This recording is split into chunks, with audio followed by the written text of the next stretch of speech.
Hi, I'm Cider Spider, and I'm on a journey to get every available achievement in Final Fantasy XIV. This monumental grind takes countless hours of gameplay over the span of several years, and I'm taking it on 1 week at a time. So, let's get started. Well, we're back again here in the Occult Crescent, and I'm almost done with the base content here. And so today, we're going to be taking a look at treasure hunting. So, many people have asked, and yes, I am aware of the treasure hunting achievements here on the Occult Crescent. So, let's go ahead and take a look at the ones that people are most curious about. So, as you can see, there's 5,000 treasure coffers found during your excursions on Occult Crescent. There is 1,000 treasure coffers revealed by persistent pots, and then there's 1,000 treasure coffers revealed to you by happy bunnies. So those are all some pretty big numbers, but, well, what does that actually mean? Well, 5,000 treasure coffers found during excursions, these are the ones that just spawn randomly around the map. There's some kind of system to where as you kill things or do fate events or whatnot, they respawn, and so you have to constantly be active on the island in order to make the chests continue spawning so that you can keep gathering them. I haven't really put this to the test yet, but from what I've been hearing, the best methods of farming these chests involve solo gold farming to respawn them and then running a set circuit around the map to collect them. And with that method, currently it's presumed that the rate you'll get is around 50 chests per hour, potentially a little bit more if you focus more heavily on that. And so this is going to be upward of a 100-hour grind, maybe a little bit faster as it gets streamlined, but it's a pretty solid grind. One thing that is worth noting is that it says excursions on the Occult Crescent, which means this is not specific to this first zone, the South Horn, meaning when the second zone gets added later in the expansion, this achievement should carry over, so there's not really an incentive to rush it and grind this out now. Anyways, persistent pots are kind of the equivalent to the Happy Bunny treasure hunts that we used to have in Eureka. It's the one where you do the fate event, you get the pot, and then you have to locate the treasure by splashing this elixir, which kind of gives you a warmer or colder signal, and then you just kind of find it by proximity. These ones take a couple minutes to do, but what's most egregious about it is that the fate that gives you the treasure hunt only spawns every half hour, and so, hypothetically speaking, this is a 500-hour achievement just because of the spawn time on the treasure pots. Speaking of which, it's up right now, so I'm probably going to go that way and do that. And then there's the carrots. 1,000 treasure coffers revealed to you by happy bunnies on the Occult Crescent. This could be one of the worst achievements added to the game, period, and I'll kind of explain why. So here's the thing. The way that carrot treasure hunting, Happy Bunny treasure hunting works on Occult Crescent is there are carrots that you can find randomly on the ground, kind of like a chest would spawn. And if you have a lucky carrot item in your inventory, you activate it and then a bunny shows up and gives you a treasure. Okay, pretty simple. But where do you get the carrot item? Well, it comes out of the regular chests. The ones that you find on the ground, the ones that you find at roughly 50 of per hour. The trouble is, it has a drop rate so far of what we're projecting to be about 1 in 100. And so every 100 regular chests you open on the map, you will probably receive 1 carrot. But here's the thing, as we established a couple of minutes ago, you're probably going to be looking at around about 50 chests per hour, which means 2 hours to get a carrot. So if you farm all the carrots yourself, you're looking at 2,000 hours of work, and that's not even including the time that it's going to take you to locate the ground carrot that you need to activate it. Although hypothetically, if you're traveling the map to look for treasure chests, you'll most likely be able to find carrots on the ground, so that's not really going to add a lot of time. But there is a saving grace, and that is that the lucky carrots are tradable, so you can buy them on the market board. But of course, you'll be wondering, how much does a lucky carrot cost? It's 1 in 100 chests. That's relatively rare, but surely not that many people can want these carrot items, right? Well, now I only play PC, so I can't confirm this, but people have told me that there's actually a console achievement for getting 10 carrot chests on Occult Crescent. So there are crazy achievement hunters like me that are going to go for all 1,000 just for the sake of completionism, but then there's also console achievement hunters who have slightly more modest goals, but will still want to get things done. So there's actually been quite a lot of competition for these carrots on the market board, and currently the price is about 3 million gil per carrot, meaning if you wanted to buy all 1,000 for the achievement, you would need 3 billion gil plus market board fees. And here's the part where it gets even crazier. Since this content is still new, it's only 3 weeks old, the amount of people playing it is the highest that it will probably ever be. This is the most populated the Occult Crescent is going to be, and so the supply of carrots, hypothetically, is at the highest it will ever be. The demand will likely remain the same, and so what's going to happen is that 3 million gil per carrot is going to continue to spike until it becomes completely unreasonable to buy them, even though it already pretty much is. I don't think this treasure is in this room, guys. Yeah. But you might be wondering, so if the lucky carrots cost 3 million gil a piece, and they lead you to rare bunny treasures on the island, well, what do you actually get out of those treasure coffers? Well, so far it seems like each bunny chest will give you a few 100,000 gil, 200 to 300,000 in just raw cash. And also, there's a chance for it to drop the twirl emote, which is new and actually does have kind of a high demand. And so that's going for about 6 mil right now, which is double the price of the carrot. So if you get lucky, you could potentially walk away with profit, but you probably won't. But all of this is to say, it's pretty ridiculous. And so you either pay to win with billions of gil to get the carrots you need, or you spend thousands of hours grinding for them. There's not really a winning move. It's gonna suck either way. You could maybe do a combination of the two tactics, maybe buy a portion of the carrots and grind the rest, but either way, you're looking at a pretty extensive grind. And assuming that you don't buy any of the carrots, and you're just operating off of sheer RNG, you're just treasure hunting the carrots yourself, this would be one of the single longest grinds added to the game, period. 2,000 hours for a single achievement, and that's on average, mind you, because it is RNG whether you get the carrot drops or not, which means your time could be shorter than that, but it could also be longer than that. So if you're an unlucky scrub, GG, kiss your hopes and dreams goodbye, you'll probably never get the achievement. However, it is worth mentioning that the drop tables for the treasure chests on the island here seem like they might not be correct, and this is something a lot of people have been pointing out, but extremely rare mounts drop in very common chests, and the harder to get chests have worse loot. There's also a shark mount that you can buy for 99 of the Forked Tower currency, which is quite a lot of effort to obtain, which drops very, very commonly from bronze chests on the map, and so there seems to be a disparity in the rarity of the charity. I mean, what? Ooh, silver. What we got here? 4 materia. So yeah, as you can see, all that work I went through, I get 4 materia, 2 of which are garbage and a ribbon, whereas I can go pick up a silver chest on the map randomly, which will have better loot than that. Watch, I'll demonstrate right now. It's easy because there's not that many places where the silver chests spawn, so you can almost always predict where they're gonna be. This one's been my favorite. It's just up here on this little roundel, except for right now when it's not, but usually there's a silver chest right here.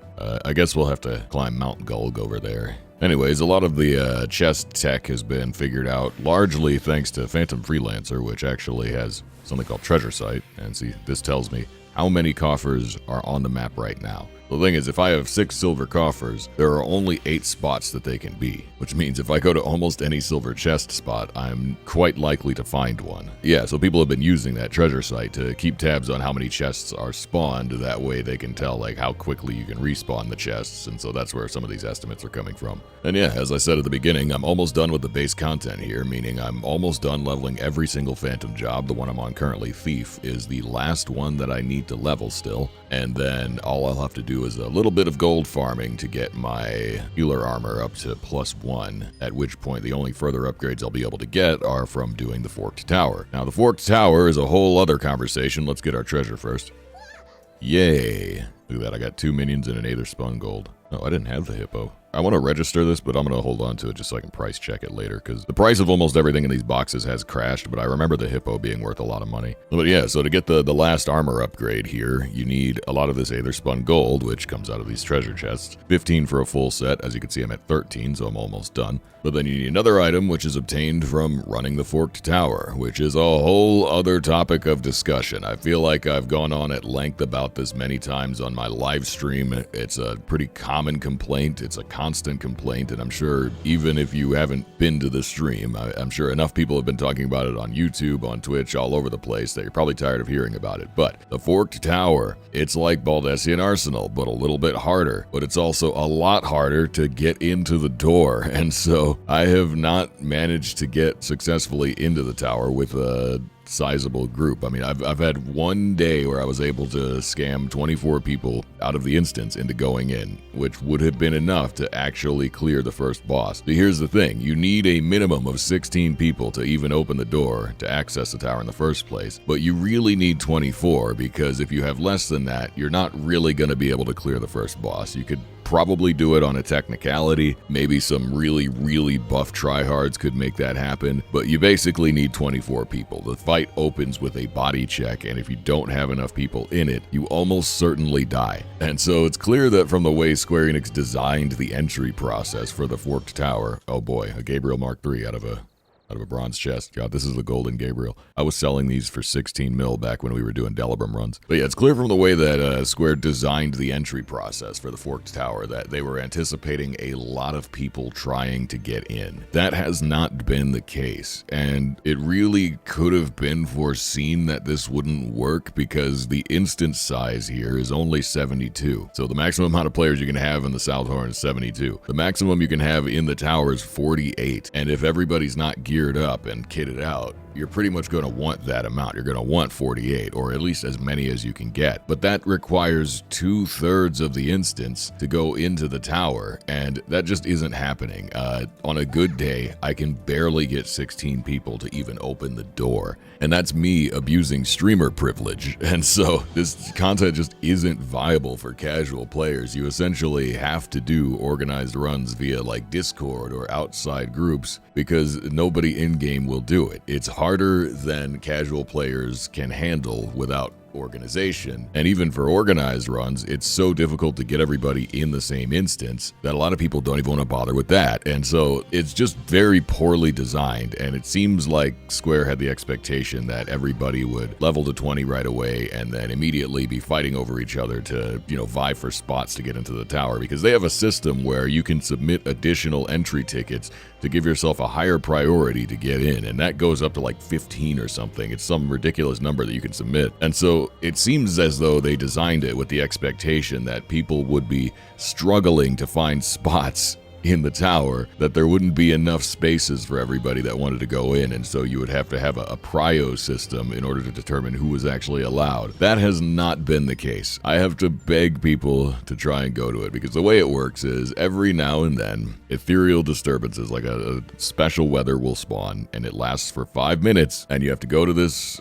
gazebo in the middle of the map. I'll head that way now. And a minimum of 16 people need to submit entry tickets, which you have to pay currency for, and that opens the door. After the 16 tickets are submitted, anybody that's standing on the gazebo when it activates will be able to go in. And again, you can pay additional tickets to increase your priority, to heighten your chances of getting selected for going in. But since you're not going to actually have 48 people, that ain't going to matter anyway. But the trouble is, again, the weather only lasts for 5 minutes. It also has no predictability to it. There's nothing that tells you, oh, I got another Gabriel Mark III. Wow, cool. That's 2 now. There's no sense of predictability to when the weather is going to happen, so you can't plan on it. But if you get into a CE, a critical engagement, those can last longer than the weather. And so what can happen is you queue into a CE, and then you're trapped there. You can't leave until the fight is done, and the weather can start as soon as the fight starts, and then end before the fight ends. And so you can just completely miss the opportunity by playing the content. And so if you want to do tower runs, you're actually incentivized to not play the content because it could potentially lock you out. And you can't leave CEs at all. The only way to leave is to die and then de-level by returning back to base camp, at which point you need to get to level 20 again because you have to be level 20 to get into the tower. And so it's just, oh goodness.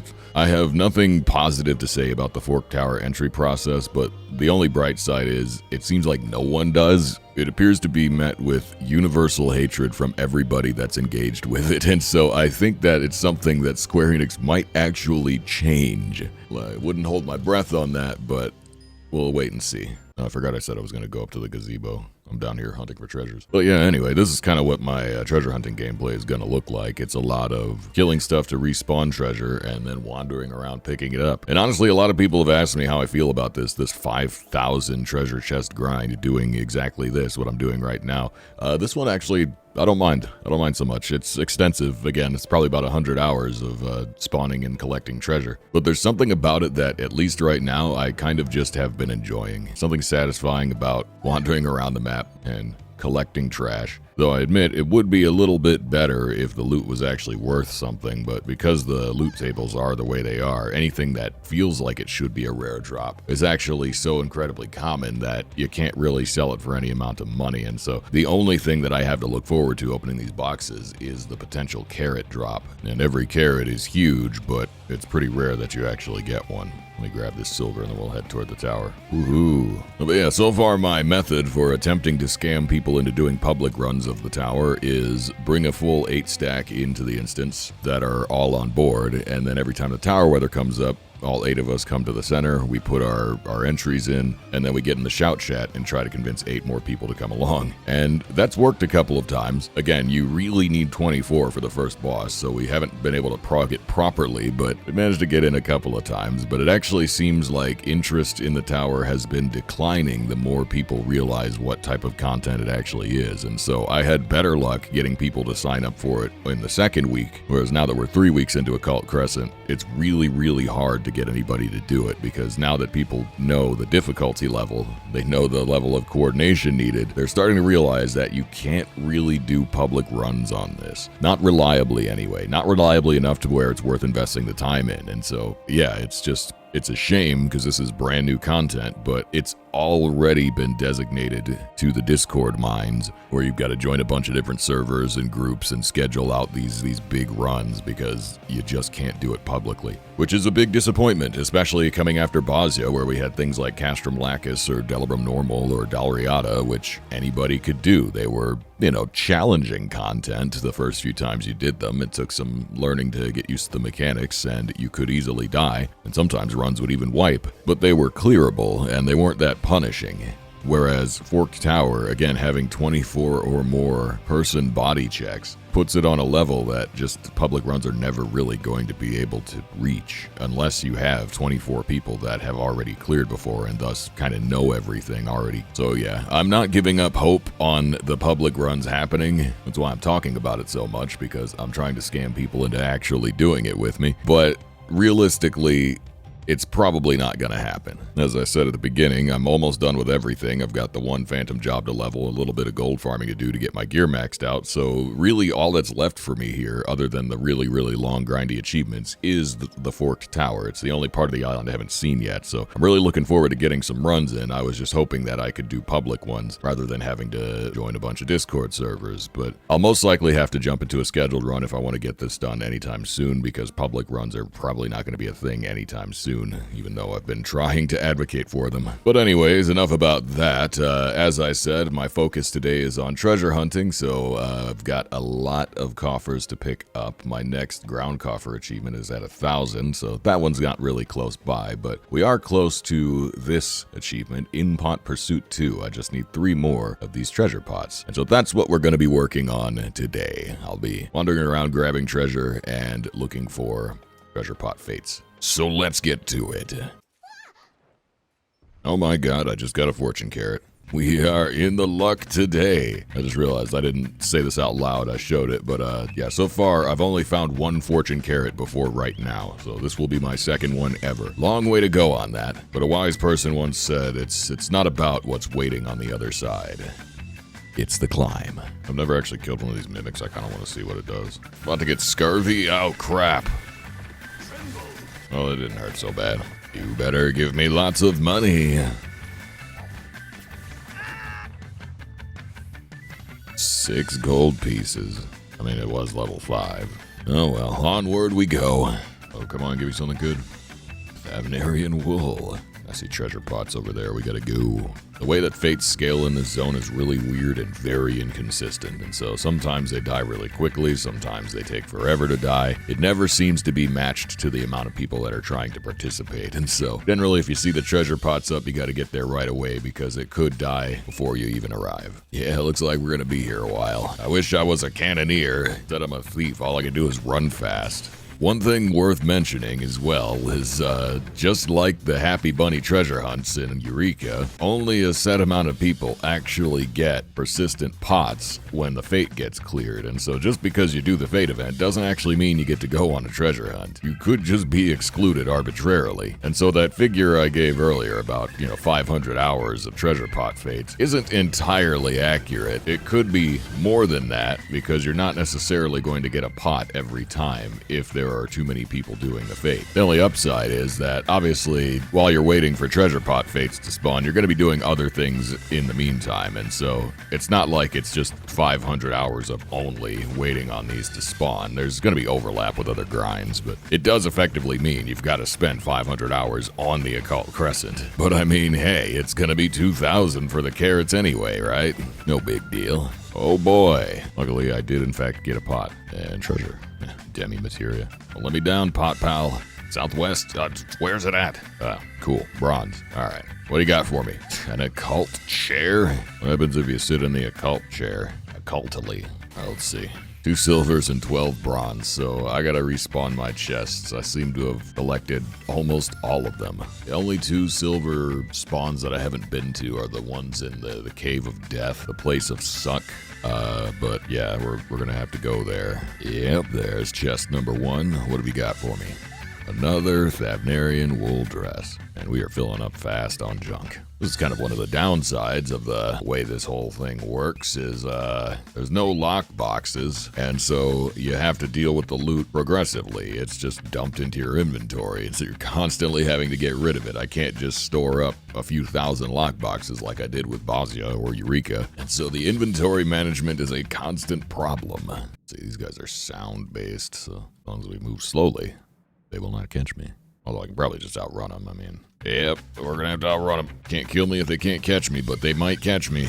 There's the chest. It is jet black dye. I mean, a jet black dye and a Dane Sliff. That's not half bad. But lo and behold, the Dane Sliffs are back. I thought we escaped from all of this. I'm gonna have to expand my Warhammer army. Anyways, just 2 persistent pots until our achievement. But since I am virtually treasureless, let's do a little experiment, shall we? I'm gonna go participate in this fate, if I can get there in time, which honestly I might not. Run, baby run, baby run, baby run, baby run. Okay, we made it. Beef was good for something. I don't think we're gonna get gold on this, though.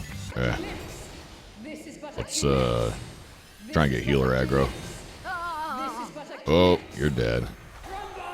Wow, God. Looks like I might be screwed as well. Let me heal this person. Oh, we pulled gold. And treasure site. That respawned 1 silver and 1 bronze. Oh God, this thing is scaled way up. That's okay, here comes the CE cavalry. Get her. Alright, easy kill. And so now the question is, how much treasure do we got? That added 1 bronze. Oh look, there it is now. If every bronze was a lucky carrot, I'd be a lot happier to see them. But there is in fact not a carrot in my pocket. This guy died as I arrived, which somehow always happens. Perish! Ah, crap. I thought I would be able to step out of that. Yay. That guy's dead. Oh look, I leveled up Thief. Now I can steal. Increased chance of additional items being dropped by target. Okay. Alright, for science, we're about to go into a CE. I've still got 1 silver and 14 bronze. And now it's time to fight Shark Daddy. Well, here we go. All aboard the daddy go round.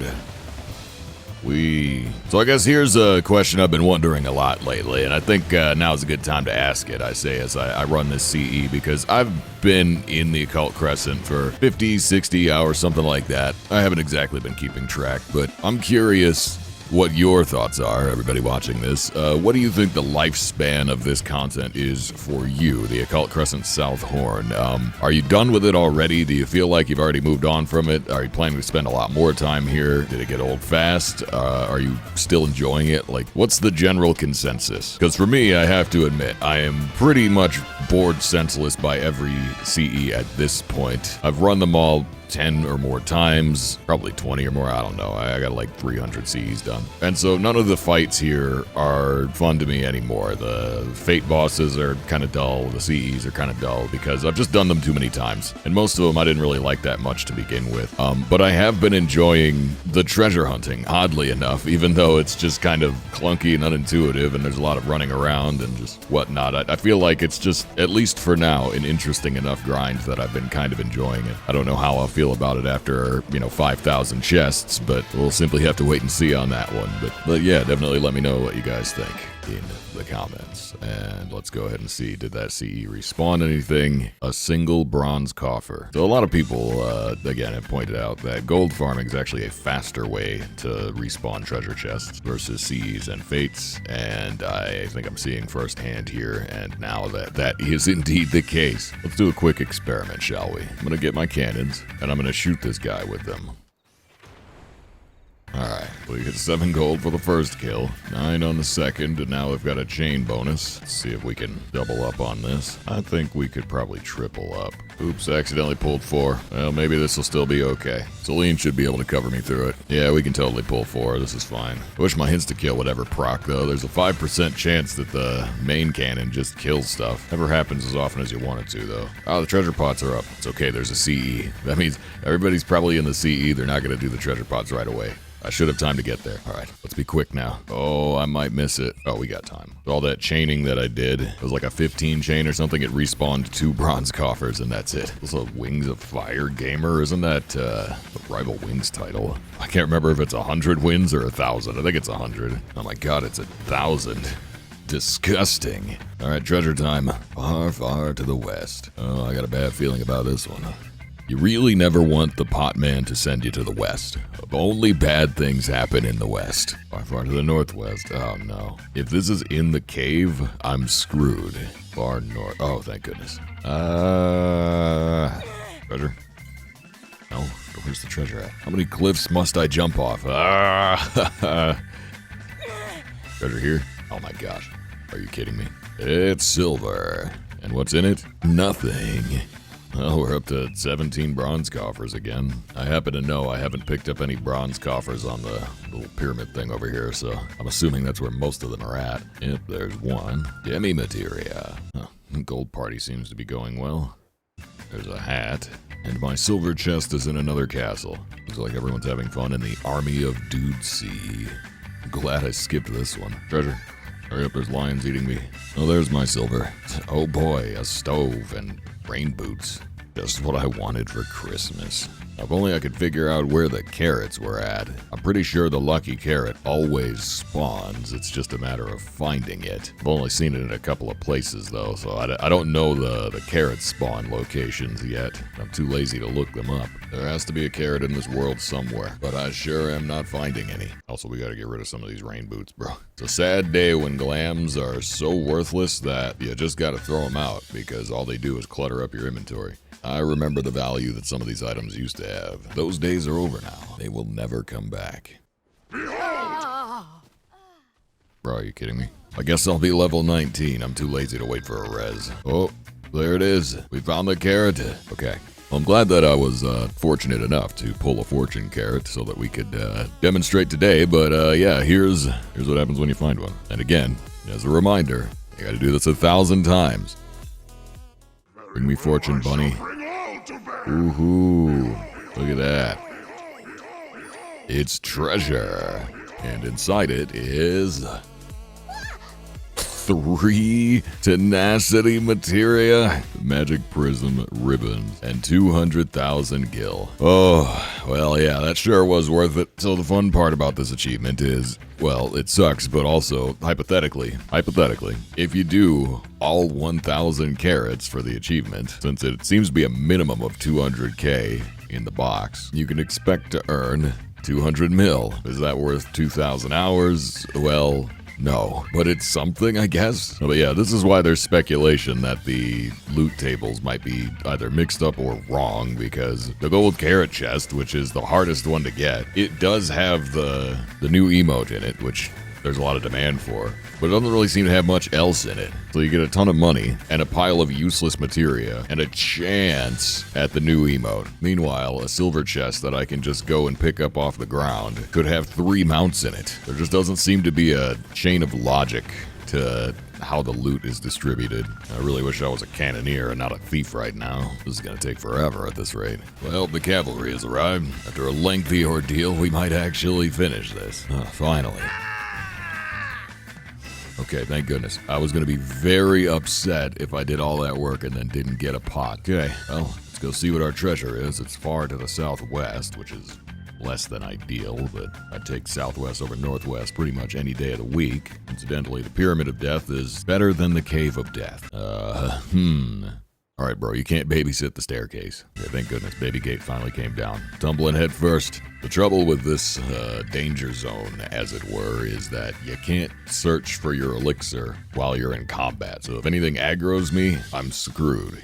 Also, this will all one-shot me. Northeast. It's on the top? Of course it is. Why wouldn't it be? Should have known they were going to make me work for this. Immediately southwest. Like right here or south? Where at, buddy? Figure it out. Oh, wow. A bronze coffer. And what's it going to be? Junk. And there is In Pot Pursuit 2. 5 points. That is, of course, 50 treasure coffers revealed by persistent pots on the Occult Crescent. We are gaming. Only 950 more to go. Gotta love it. Also, it's the first time I've seen the Occult Tablets tabletop item.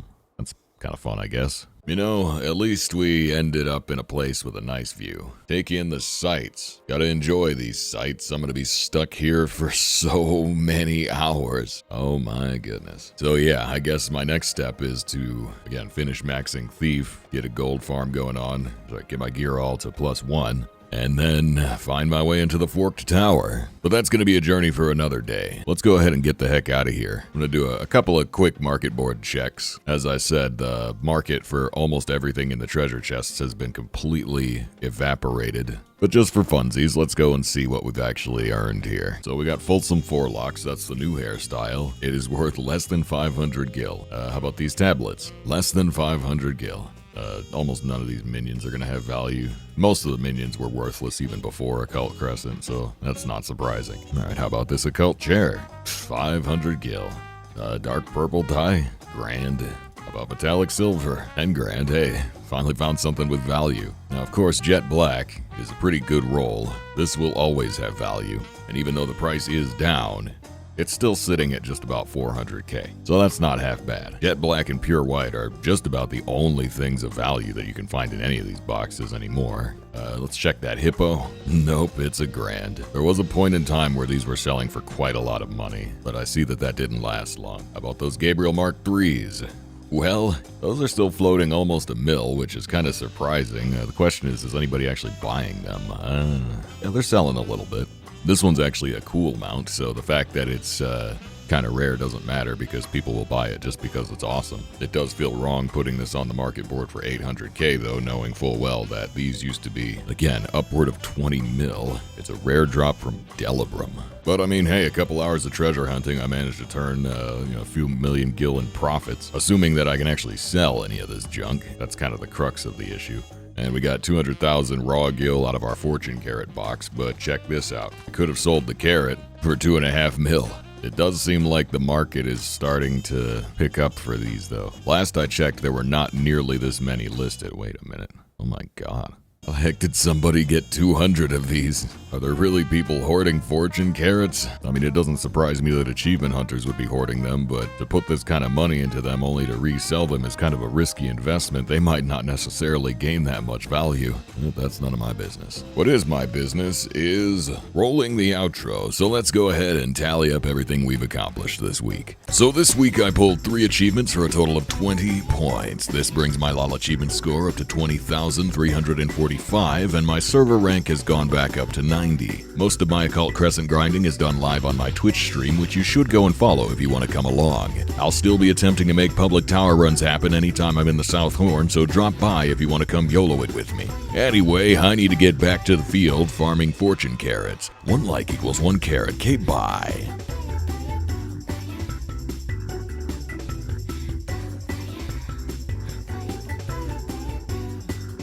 There is no turning back!